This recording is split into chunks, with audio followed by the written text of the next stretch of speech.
एक ऐसे दस्तावेज के बारे में सोचिए जो सिर्फ कानून की किताब नहीं बल्कि 140 करोड़ लोगों के सपनों, उनके अधिकारों और उनके भविष्य की नींव है। जी हां, ये है भारत का संविधान। तो आज हम इसके पन्ने पलटेंगे और इसे एक सूखी कानूनी किताब की तरह नहीं बल्कि एक पूरे देश के ब्लूप्रिंट के तौर पर समझने की कोशिश करेंगे। तो चलिए शुरू करते हैं। भारत में एक और सिर्फ एक ही कानून है जो सबसे ऊपर है। एक ऐसा नियम जो प्रधानमंत्री से लेकर एक आम नागरिक तक हर किसी पर हर हाल में लागू होता है। यही हमारे देश की सबसे मजबूत बुनियाद है। और जब हम बुनियाद की बात करते हैं तो ये कोई छोटी मोटी बुनियाद नहीं है।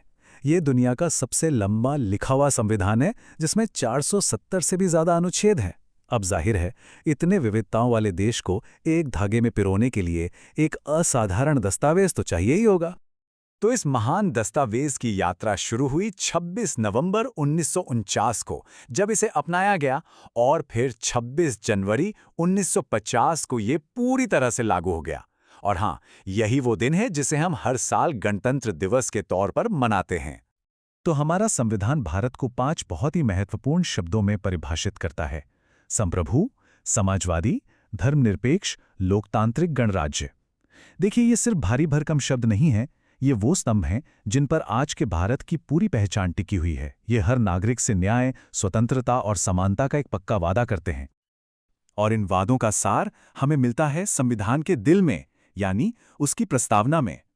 ये सिर्फ एक इंट्रोडक्शन नहीं है, बल्कि ये पूरे संविधान का दर्शन है, उसकी आत्मा है, जो हर कानून और हर नियम को रास्ता दिखाती है। तो आखिर क्या मतलब है उन 5 स्तंभों का? चलिए एक एक करके समझते हैं। पहला, संप्रभु। इसका सीधा सा मतलब है कि भारत अपने फैसले लेने के लिए पूरी तरह से आजाद है, किसी भी बाहरी ताकत का कोई दबाव नहीं। दूसरा, समाजवादी। इसका लक्ष्य है सामाजिक और आर्थिक समानता लाना।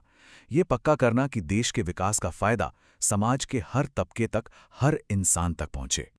तीसरा, धर्मनिरपेक्ष, यानी राज्य या सरकार की नज़र में सभी धर्म बिल्कुल बराबर हैं।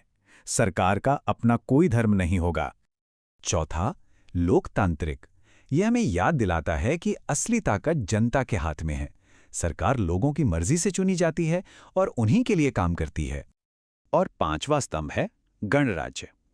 इसका मतलब ये है कि हमारे देश का जो मुखिया है, यानी राष्ट्रपति, वो कोई राजा या रानी नहीं होगा जिसका पद विरासत में मिले, बल्कि वो भी जनता द्वारा ही चुना गया एक प्रतिनिधि होगा। तो इन्हीं 5 स्तंभों पर खड़े होकर प्रस्तावना हर नागरिक को 4 चीजों का वादा करती है: हर तरह का न्याय, सोचने और बोलने की स्वतंत्रता, दर्जे और अवसर की समानता, और आपस में भाईचारा यानी बंधुत्व। यही हमारे संविधान का असल मकसद है। चलिए अब उन पिलर्स की बात करते हैं जो इस पूरे लोकतांत्रिक ढांचे को थामे हुए हैं। और ये हैं नागरिकों के अधिकार और कर्तव्य। यही वो चीजें हैं जो एक नागरिक और सरकार के बीच के रिश्ते की परिभाषा तय करती हैं। हमारा संविधान हर एक नागरिक को 6 मौलिक अधिकारों की गारंटी देता है। और सुनिए, ये सिर्फ कागजी वादे नहीं हैं। ये ऐसे अधिकार हैं जिन्हें लागू करवाने के लिए कोई भी अदालत का दरवाजा खटखटा सकता है। ये अधिकार एक तरह से हर नागरिक के लिए एक सुरक्षा कवच है।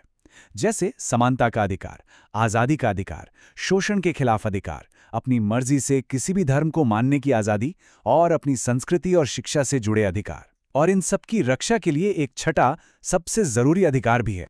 डॉक्टर भीमराव अंबेडकर ने संवैधानिक उपचारों के इस अधिकार को संविधान की आत्मा और उसका दिल कहा था।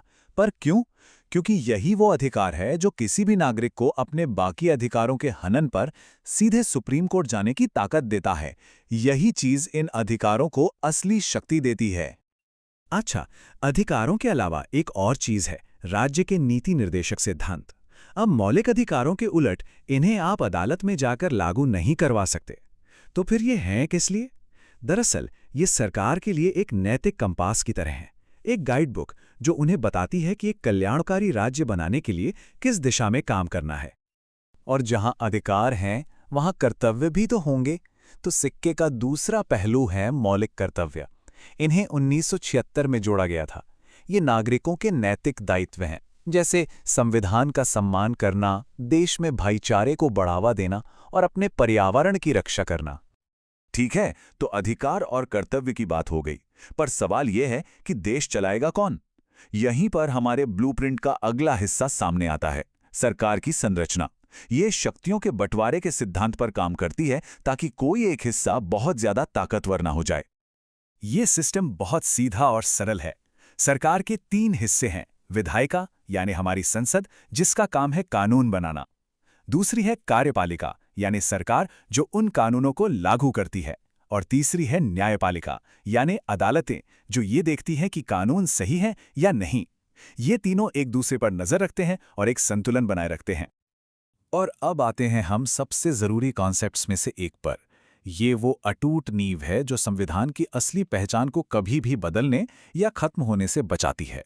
इसे कहते हैं मूल संरचना का सिद्धांत। ये सिद्धांत 1973 के एक बहुत ही ऐतिहासिक केस केशवानंद भारती मामले से निकल कर आया। इसमें सुप्रीम कोर्ट ने एक बहुत बड़ा फैसला सुनाया। उन्होंने कहा कि संसद को संविधान में बदलाव करने का अधिकार तो है, लेकिन वो इसकी मूल संरचना यानी इसके बुनियादी सिद्धांतों को नहीं बदल सकती। तो ये मूल संरचना आखिर है क्या? इसमें वो चीजें शामिल हैं जो हमारे संविधान की आत्मा हैं, जैसे संविधान ही सबसे ऊपर है, देश का धर्मनिरपेक्ष चरित्र, केंद्र और राज्यों के बीच शक्तियों का बंटवारा और अदालतों की न्यायिक समीक्षा की शक्ति। ये वो बुनियाद है जिसे कोई भी सरकार हिला नहीं सकती। तो जैसा हमने देखा, भारत का संविधान सिर्फ नियमों की एक किताब नहीं है, ये एक जीता जागता दस्तावेज है, एक पूरे राष्ट्र का नक्शा है जो न्याय, स्वतंत्रता और समानता के वादे पर टिका है। यह हमें अधिकार देता है, हमारे कर्तव्य याद दिलाता है और देश चलाने का एक पूरा ढांचा तैयार करता है। ये सब जानने के बाद मन में एक ही सवाल उठता है, इस महान ब्लूप्रिंट की रक्षा करने में एक आम नागरिक की आखिर क्या भूमिका हो सकती है?